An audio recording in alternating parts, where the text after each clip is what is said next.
विचार करने का समय आ गया है। अच्छा ही है आज गृह सचिव महोदय यहां पर बैठे हैं। मेरा गृह सचिव महोदय से आग्रह रहेगा कि बीपीआरएनडी के डीजी, गृह सचिव महोदय और इसके सारे स्टेक होल्डर मिलकर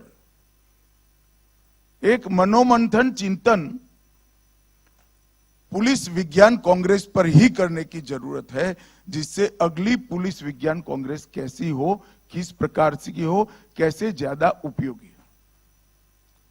कोई भी पद्धति 50 साल तक चलती है तो वो काल बाह्य हो जाती है। चिरंजीव कुछ नहीं होता है।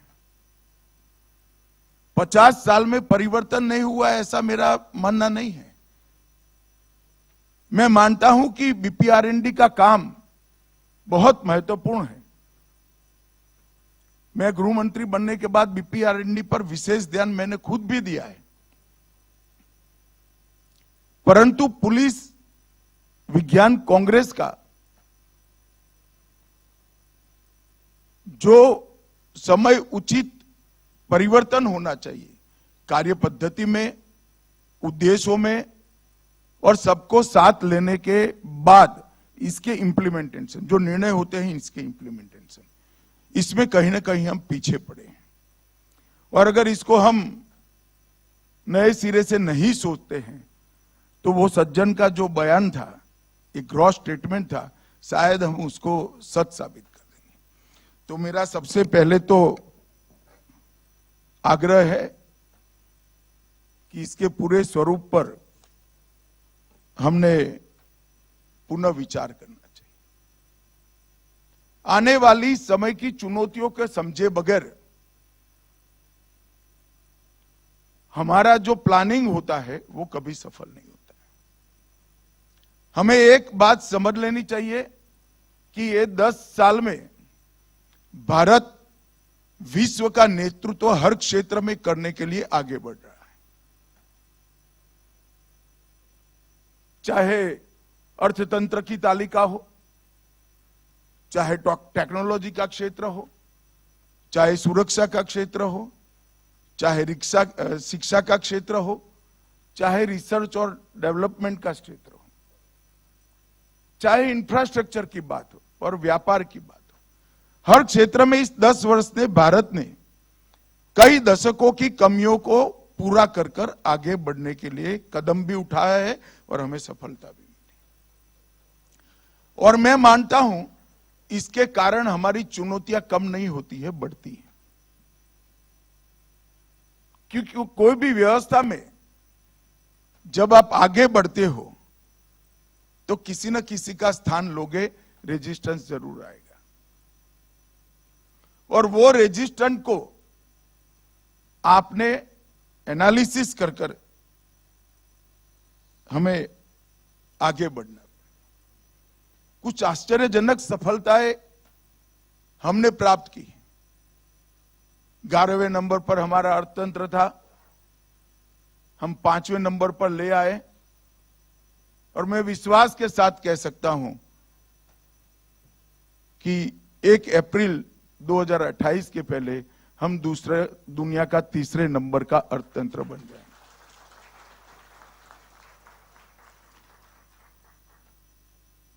दुनिया के किसी भी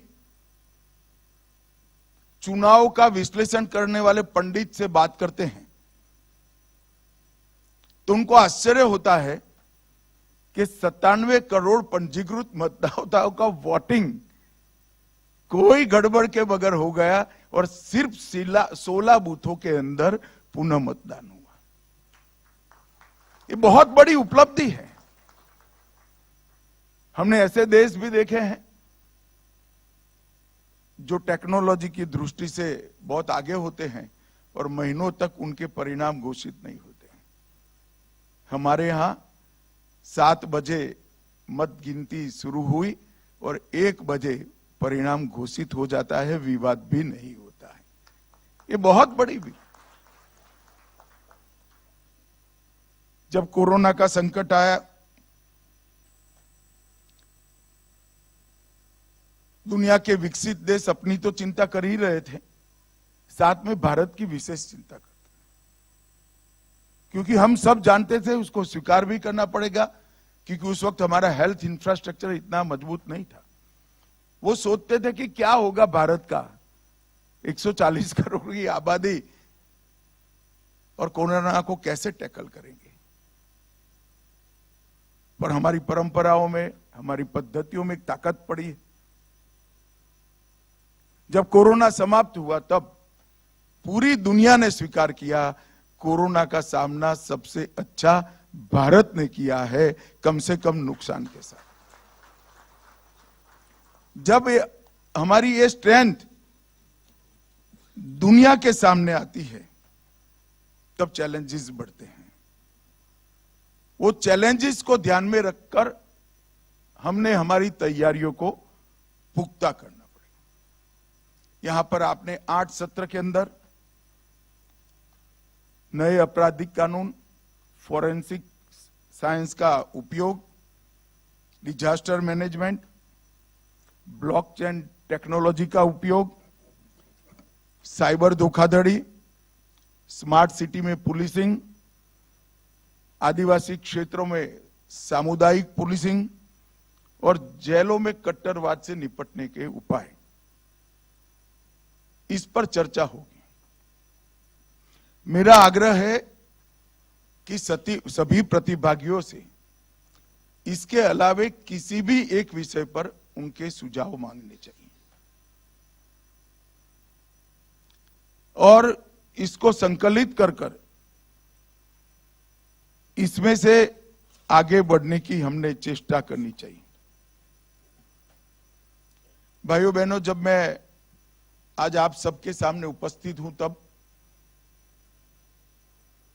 भारत की आंतरिक सुरक्षा और हमारी आपराधिक न्याय प्रणाली के अंदर हम आमूलचूल परिवर्तन कर चुके हैं। और जब परिवर्तन होता है, कोई भी परिवर्तन परिश्रम की भी मांग करता है, सामंजस्य की भी मांग करता है और समावेशी होने की भी मांग करता है। परिवर्तन वरना सफल नहीं होते। और अब आने वाला 10 साल का जो दौर है, ये भारत की क्रिमिनल जस्टिस सिस्टम को दुनिया में सबसे आधुनिक, सबसे वैज्ञानिक और सबसे ज्यादा तेज बनाने का समय है। मैं पैदा हुआ तब से एक प्रकार से एक ताना सुन रहा हूं कि कोर्ट में जाने से बहुत देरी से न्याय मिलता है। मैं आप सभी को विश्वास दिलाना चाहता हूं कि 3 नए आपराधिक कानूनों के इंप्लीमेंटेशन के बाद देश के किसी भी थाने में जो एफआईआर होगी, इसका सुप्रीम कोर्ट तक न्याय 3 साल के अंदर न्याय मांगने वालों को उपलब्ध हो जाएगा। और बहुत जिम्मेदारी के साथ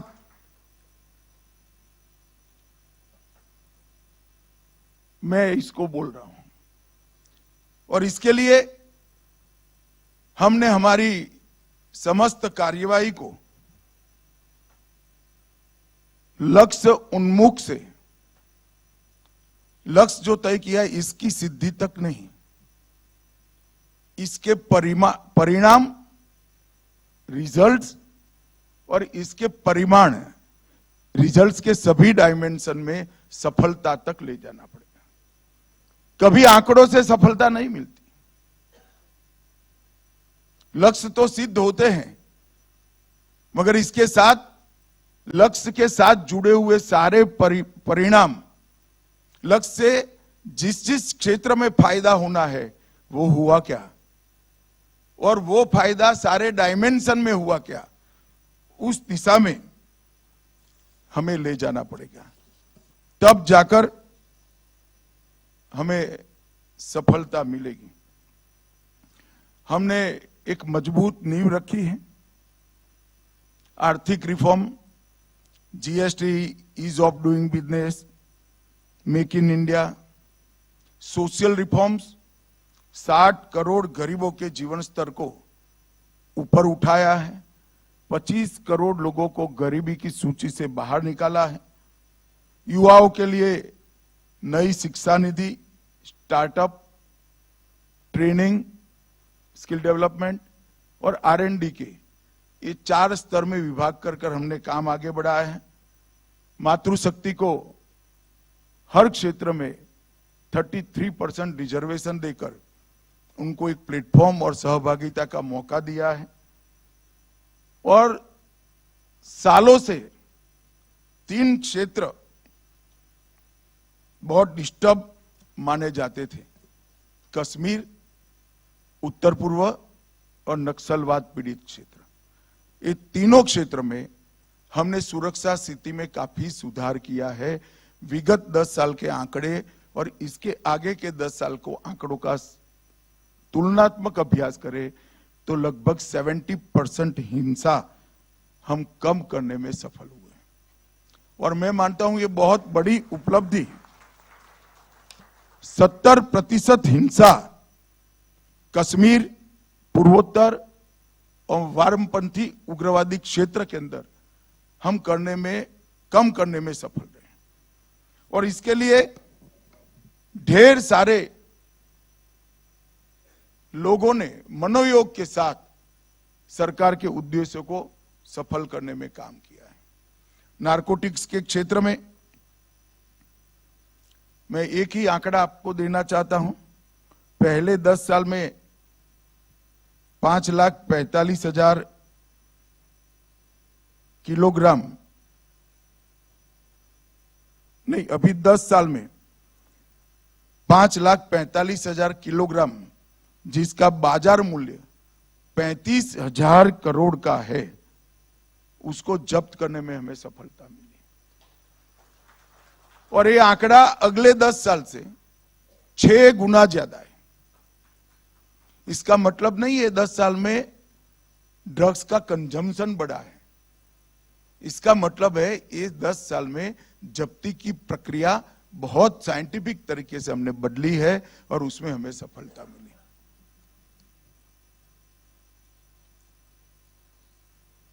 ये 3 आपराधिक कानूनों की बात करने से पहले, ये 3 आपराधिक कानून लाने के पहले 4 साल में इसकी पृष्ठभूमि तैयार करने के लिए गृह मंत्रालय में बहुत बड़ी एक्सरसाइज हुई थी। और काफी कुछ काम पहले भी प्लान हुआ पड़ा था। जो प्लान हुआ पड़ा था उसमें हम तेजी लाए। जो मिसिंग लिंक्स थे उसको जोड़ने का प्रयास किया और कुछ नए इनिशिएटिव के कारण ये 3 आपराधिक कानून लॉजिकल एंड तक पहुंच पाए और सभी परिणाम और परिमाण दोनों की दृष्टि से देश की आपराधिक न्याय प्रणाली को फायदा कराए। सबसे पहले हमने कंप्यूटराइजेशन को पूरा किया। लगभग CCTNS में 100% 70,000 पुलिस स्टेशन जोड़ दिए गए हैं। ई-कोर्ट के माध्यम से 22,000 अदालतों को हमने जोड़ लिया है। ई प्रिजन में 2 करोड़ कैदियों का डेटा है। ई प्रोसिक्यूशन में 1 करोड़ 50 लाख से अधिक प्रोसिक्यूशन का डेटा पड़ा है। ई फॉरेंसिक में 23 लाख से ज्यादा फॉरेंसिक्स रिजल्ट्स का डेटा पड़ा है। नफीस के अंदर 1 करोड़ 6 लाख फिंगरप्रिंट का डेटा पड़ा है। आई मॉट में लगभग 22,000 आतंकवादी मामलों का प्रोसिक्यूशन समाप्त होने तक का इन्वेस्टिगेशन का इसका डेटा पड़ा है। निदान में 7.6 लाख नार्को ऑफेंडर का डेटा उपलब्ध पड़ा है। 1 लाख ह्यूमन ट्रैफिकिंग ऑफेंडर का डेटा हमने इकट्ठा कर दिया है और क्राइम मल्टी एजेंसी सेंटर में 16 लाख अलर्ट अब तक जनरेट हो चुके हैं। अब जो कुछ भी होता है वो इसके अंदर जुड़ता जाता है। जब 3 नए आपराधिक कानून हम लेकर आए हैं, उसके पहले हमने एक प्रकार से कोर्ट, प्रोसिक्यूशन, पुलिस, जेल और एफएसएल सबको जोड़ने की व्यवस्था बना ली है। तो एक प्रकार से अपराध से लेकर सजा कराने तक और सजा कर जेल में जाए वहां तक की पूरी चीजों को जोड़ने की प्रक्रिया हमने समाप्त कर दी।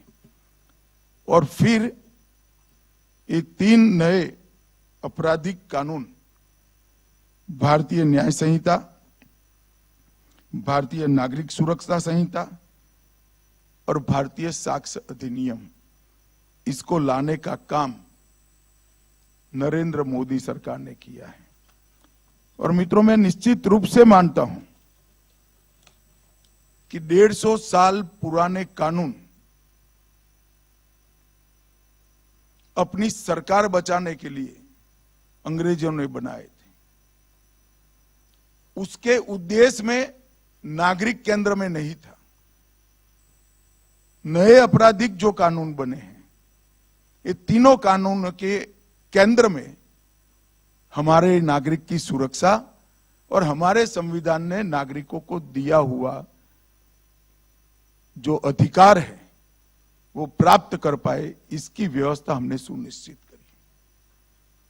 ये जो तीनों कानून है, इसके अंदर टेक्नोलॉजी की सभी, अब तक की सभी व्यवस्थाओं को समाहित कर दिया है। और टेक्नोलॉजी को कानूनी जामा पहनाते वक्त ये भी ध्यान रखा गया है कि आने वाले अनेक सालों तक टेक्नोलॉजी कितनी भी बढ़ जाए, मगर इसमें परिवर्तन नहीं करना। जैसे दस्तावेज की व्याख्या को हमने ई दस्तावेज कर दिया।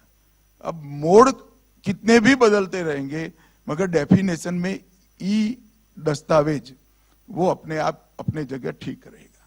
इस तरह से 27 जगहों पर हमने जो व्याख्या करी है, वो व्याख्या में टेक्नोलॉजी के चेंज से कानून को बदलना नहीं पड़ेगा, वो अपने आप में इसको समाहित कर लेगा। टेक्नोलॉजी बदलती जाएगी परंतु कानून अपना काम कर लेगा। और मैं मानता हूं कि इससे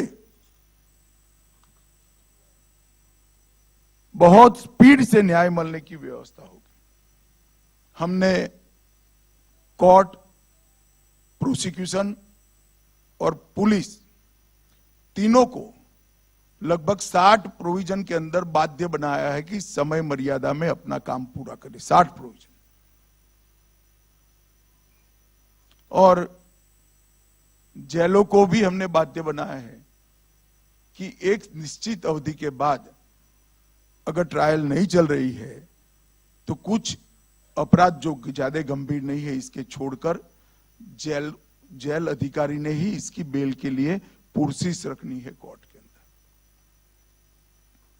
और हमारा प्रयास है कि संविधान दिन के पहले ये देश की जेलों में एक भी कैदी ऐसा ना हो जिसने अपनी 1/3 सजा काट ली है और अभी उसको न्याय नहीं मिला है। ऐसा एक भी कैदी नहीं।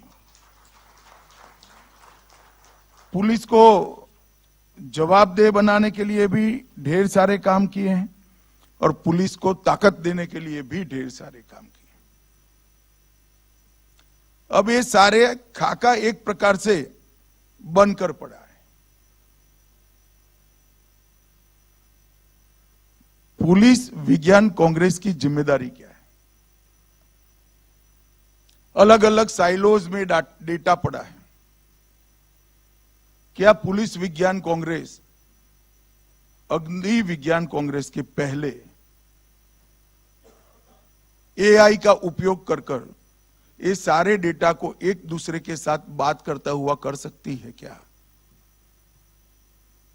इससे जो परिणाम निकलेंगे वो परिणामों को हमारी पुलिस व्यवस्था में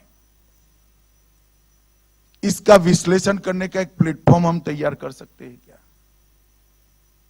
और उसका विश्लेषण कर अपराधों की संख्या को रोकने के लिए, अपराधों के इन्वेस्टिगेशन के लिए और त्वरित न्याय के लिए हम हमारी व्यवस्था में, प्रणाली में बदलाव कर सकते हैं क्या? मैं मानता हूं ये पूरी एक्सरसाइज का फायदा तभी है जब पुलिस विज्ञान कांग्रेस इस तरह के इश्यू को चैलेंज के रूप में स्वीकार करे। सैकड़ों हैकाथॉन होने चाहिए समस्याओं के निवारण के लिए। एआई के जानकार एक्सपर्ट्स के साथ मीटिंग कर साइलोज में पड़े हुए डेटा की उपयोगिता को हमने परिणाम लक्षी बनाना पड़ेगा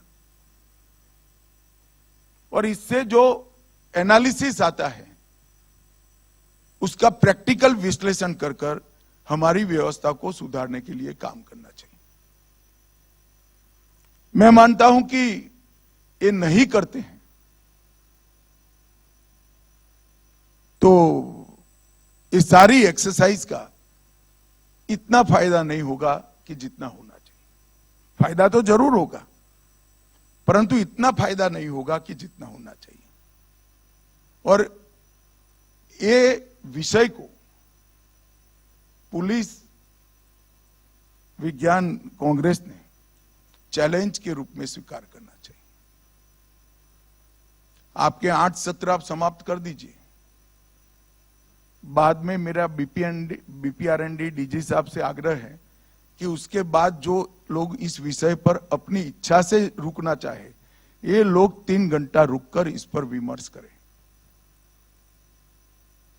और फिर बीपीआरएनडी सबके साथ ऑनलाइन चर्चा कर इसका रोड मैप बनाए।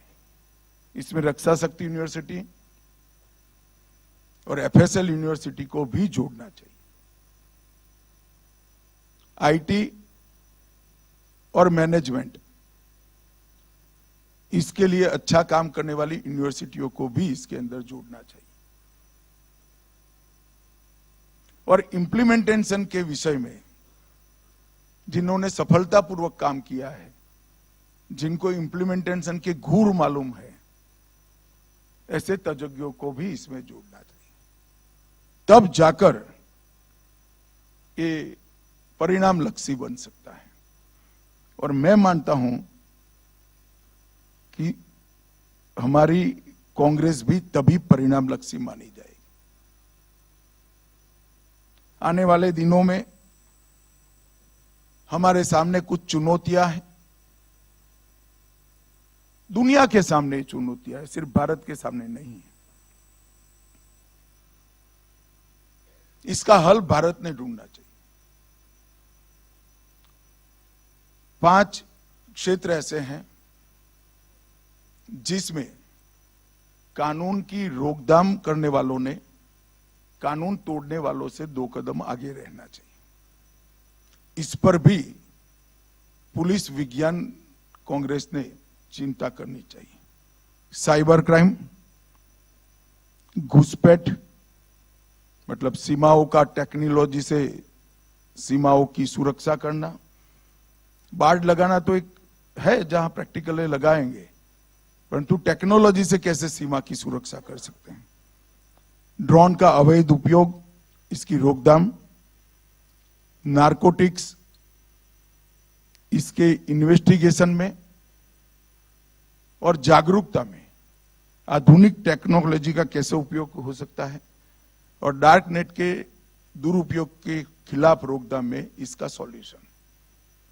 ये 5 क्षेत्र को भी हमने आरएनडी में जो विश्वास करते हैं, ऐसे सभी क्षमतावान लोगों के साथ मिलकर बीपीआरएनडी और पुलिस विज्ञान कांग्रेस ने आगे बढ़ना चाहिए। मित्रों, एक प्रकार से कोर्ट, प्रोसिक्यूशन, पुलिस, सीएपीएफ और स्टेट्स की रिजर्व पुलिस मिलाकर मैंने एक बड़ा अंदाज लगाया था। ये 10 करोड़ का परिवार है, 10 करोड़ लोगों का, जो देश के आपराधिक न्यायिक व्यवस्था को सुदृढ़ करता है। 10 करोड़ लोग हैं। अब 10 करोड़ लोगों को आगे कैसे बढ़ना इसका चिंता ये 250 लोगों ने करनी है। मैं आप पर बोझ नहीं डाल रहा, आपकी जिम्मेदारी का एहसास कराता हूं, और ये हमारी भूमिका होनी चाहिए। मगर इसको बोझ मत समझिए। चिंतन कणिका जो होती है, इसने हमारे भूतकाल में एक ही चिंतन कणिका के बिंदु ने इस दुनिया को उपनिषद दिए। हर उपनिषद का मूल उद्भव एक चिंतन कणिका से हुआ है, और जिन उपनिषदों को आज पूरी दुनिया मानव विकास, पृथ्वी का संरक्षण और समावेशी स्वभाव, इसके लिए मूल चिंतन मानते हैं, पूरी दुनिया मानती है, इसके हर उपनिषद की उद्भव एक ही चिंतन कणिका है। तो चिंतन का एक कण, इसमें बहुत बड़ी ताकत होती है। तो 250 लोगों ने कोई दबाव में आने की जरूरत नहीं है। चर्चा और समावेशी कार्य पद्धति से 250 लोग पूरा देश बदल सकते हैं।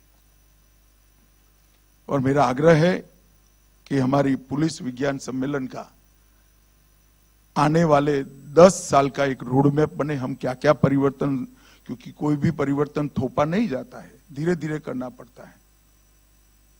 इसका ईयरली रिव्यू, 5 ईयरली रिव्यू, फिर 5 साल के बाद फिर से इसका प्लानिंग, और 10 साल में हम गंतव्य स्थान पर पहुंचे। इस तरह का एक रोड मैप बीपीआरएनडी ने बनाना चाहिए, तो ही बीपीआरएनडी और एक पुलिस विज्ञान सम्मेलन अपने आप में सफल माना जाएगा। और मैं आज जो आप लोगों के सामने मेरे विचार रख रहा हूं, वो 3 सम्मेलन में जाकर 4थे सम्मेलन में करता हूं। मैं गंभीरता से इसका अध्ययन करने के बाद आपके सामने रखता हूं। लगभग 100 से 150 लोगों से मैंने चर्चा भी की है ये 5 सालों में, और धैर्यपूर्वक मेरे घर में जो डेटा संग्रहित करने वाला कंप्यूटर है, इसमें काफी सारे इकट्ठा कर मैंने स्वयं इसमें से कुछ बिंदु निकालकर आप लोगों के सामने रखे हैं। मैं आशा करता हूं कि एक नए क्लेवर के साथ, नए उद्देश्यों के साथ, नए लक्ष्यों के साथ पुलिस विज्ञान सम्मेलन अगला हो। ईश्वर ने चाहा तो मैं जरूर आऊंगा, परंतु आप लोग रोड मैप के साथ आइए, ऐसा मेरा आपसे विनंती है, आग्रह है। और आप सभी ने अब तक 50 साल में जो काम किया है, 50 सम्मेलनों में, वो एक प्रकार से देश की काफी सारी समस्याओं का निवारण करने वाला रहा है। इसलिए पूरी ये प्रक्रिया को बहुत बहुत बधाई और साधुवाद देकर हमारी बात समाप्त करता हूं। वंदे मातरम।